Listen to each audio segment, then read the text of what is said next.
di nuyu waa kër gi yëpp di wax rek ni fii moom suñu kër la comme li nga wax rek xaw nañ fi gëj nag loolu xat-xatu jamono rek a ko waraloon mais du dara maa ngi lay ziar bu baax di ziar équipe bi yëpp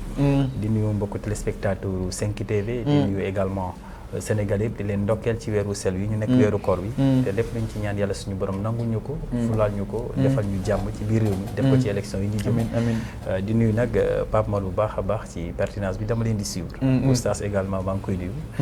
am mbégte loolu bokk ak ñoom plateau tey fii ci 5TV merci alors plaisir partagé merci beaucoup Abdou encore une fois justement suñu jigéen nga xam ni itam ñëw nga pour daal di tontu suñuy ay laaj yi nga xam ni itam laal na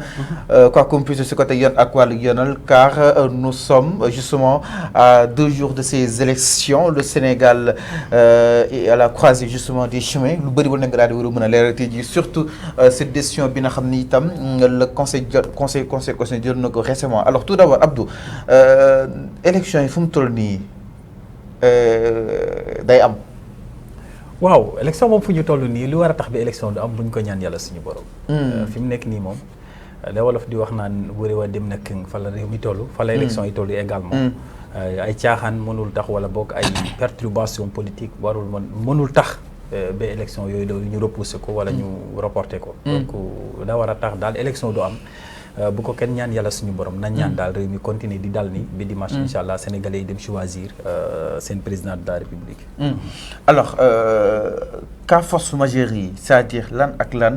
moo ñu war a mën a tere dem ci élection yi niki dimanche. bon cas force majeure yi bokk na ci candidat yi amoon démission wala ñu ñaanuñ ko yàlla suñu borom yàlla na bu mu am mukk ci àdduna wala mu amoon ku ci décédé donc ça c'est genre de situation wala mu am ku si démissionné da nga koy aj ku décidé non je ne sais pas ku décédé je veux dire ku décédé parmi les candidats qui sont là donc loolu ñaanuñ ko yàlla genre situation yu daal ce sont les situations qui ont été prévues par la loi yoo xam ne circonstances yooyu bu ñëwee dañuy jàpp ne c'est une situation de force majeure boo waxee force majeure nag mooy événement boo xam ne kenn xalaatu ko woon kenn mënu ko surmonter kenn mënu ko jéggi kenn mënu ko suuf en bref mooy situation boo xam ne ci yàlla suñu borom lay jógee daal di wàcc ci doomi aadama bi te bu wàccee nit ki amul leneen lu dul nangu te bu nangoo bépp situation bu mu la fekkee woon juridiquement da nga koy daal di écarter te conforme ak situation bu bees bi nga xam ne daal dina ñëw donc dese nag bokk ci loolu donc moo tax ma ne ñaan ñu yàlla daal situation boobu présenté actuellement au Sénégal alors c'est clair par rapport ak wàllu wu nu mel exactement jëmale si li nga xam ne que moo di yoon ak wàllu yoonal alors dañuy daal dugg exactement si wàllu woowu noonu parce que dafa am ñaari candidat yu fay Ousmane Sonko di ki nga xam ne que moo di Cheikh Tidiane Dièye ba si ki nga xam ne que moo di Habib Sy ñoom itam dañoo bëggoon retirer li nga xam ne que moo di seen dossier de candidature fa nga xam ne mooy daanaka conseil constitutionnel. alors ñoom ñu daal di avancer exemple article 34 bi nga xam ni itam jàpp neen lu nu mel conseil constitutionnel mosu ko prévoir par conséquent si yoon li nga xam ne moo di wane daal di war a mën a retirer seen candidature selon si bu ñu leen neex exactement alors Abdou ban analyse la ñuy nga ñuy mën a defar par rapport ak wàllu woowu noonu est-ce que loi bi am na foo xam ne wax dafa wax ni à une semaine des élections kenn amul droit deltu ginnaaw. wala kon jamono ji conseil constitutionnel dafa nekk si yenn si ay manœuvres. waaye bon xam nga loolu moom jàngat bi mën nañ ci def benn jàngat bu double. premièrement mën nañ ci def analyse juridique. analyse juridique bi ñu ciy def bu njëkk mooy que ne participer à l'élection présidentielle juridiquement du yow rek lay neex nga xëyee sa kër ne damay participer. maanaam daa am charte yoo xam ne yoon dane bu dee conforme nga ak li nga xam ne moom la yoon teg ay charte moom la yoon sant nit ki nga war a conforme ak loolu ba mën a bokk ci jongante yi da nga ciy bokk loolu nekk premier clivage deuxième clivage bi l'interrogation mooy que ne est-ce que nit ki boo ci duggee est-ce que heure bu la neex mën nga retiré wu est-ce que liberté boobu nit ki am nga ko cette interrogation là en tout cas le conseil constitutionnel moo tax j'en ai hâte de voir sa décision bu ko publier dinañ ci xam fan la sukkandiku exactement pour mën a xam pour ñu mën a xam fan la sukkandiku pour daal di ne ki nga xamante ne ni moom mooy docteur Cheikh Tidiane Dièye ak Habib Sy mënuñu retirer seen candidature ci course boobu donc loolu à mon avis bu ñu defee analyse bi da ngay gis rek ne loolu à quelques heures des élections imprimé nañ spécimen yi imprimé bulletin yi le retrait des comment dirais-je de leur candidature parce que deux questions moom mooy posé wu le retrait de leur candidature par rapport aux dépenses qui ont été effectuées sur leur candidature maanaam que ce soit spécimen yi que ce soit volet yi enveloppe yi ainsi de suite tirage boobu l'autre chose mooy que ne seen suñu retiré wee est-ce que seen caution dañ leen koy delloo. te effectivement fi ñu toll nii bu fekkee da ngaa dem participer élection boo amulee le pourcentage requis à l'élection présidentielle sa caution da nga koy daal di ñàkk. est-ce que donc à l'heure qu'il est bu ñu retiré woo dañoo war a dem. caisse de consignation ñu daal di leen delloo seen i caution ou pas donc ça c'est des interrogations yoo xam ne daan dina zéir mais à mon avis bu fekkee ne conseil constitutionnel moom moo décidé à ce que eux ils peuvent lui retirer leur candidature moi en tout cas je présume en tout cas en bon escient en réalité que loolu noonu am na benn fondement juridique am na lu waral tax ba ñoom ñu ne non vous ne pouvez plus retirer votre candidature. donc beneen analyse bu ñu am bu ñu ci def mooy bi ma la wax mooy politiquement mooy que ne réew en tout cas du néeg boo xam ne nu la neex ngay duggee wala boog du marché parce que néeg sax doo mënoo duggee nu la neex génnee nu la neex disons que du marché. mais c'était prévisible peut-être conseil constitutionnel mu analyser ko sur le sens politiquement parlant c'était prévisible que ni ils vont soutenir justement la candidature de Bassirou Diomaye Faye. waaw non conseil constitutionnel yoonam nekkul ci kuy soutenir Jean wala kuy soutenir Paul. il est là pour dire le droit voilà en principe donc boo demee ba ci biir. ñu ne aussi am na habilité faire de la politique. tout en disant le droit. non loolu waxu non initié la. le conseil constitutionnel est une juridiction.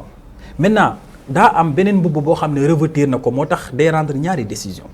maanaam day rendre en tout cas voilà ñaari entre guillemets décision c'est pas décision en tant que telle. parce que bu ko je donne l'exemple après le dialogue national. président de la République bu mu ko jébalee les points yi nga xam ne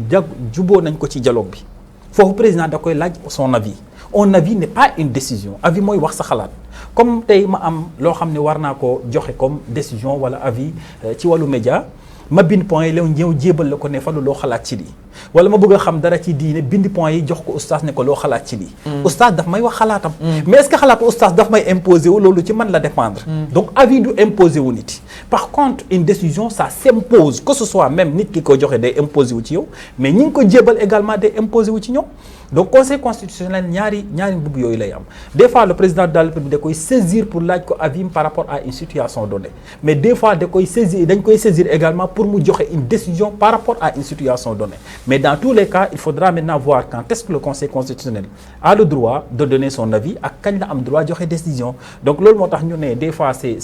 en tout cas il peut se mêler dans la politique ainsi de suite mais ça en réalité c'est pas du cëram doxewu ko man gëm naa ne doxewu ko te jëfewu ko lu ma gis te ma gëm ko daal mooy que ne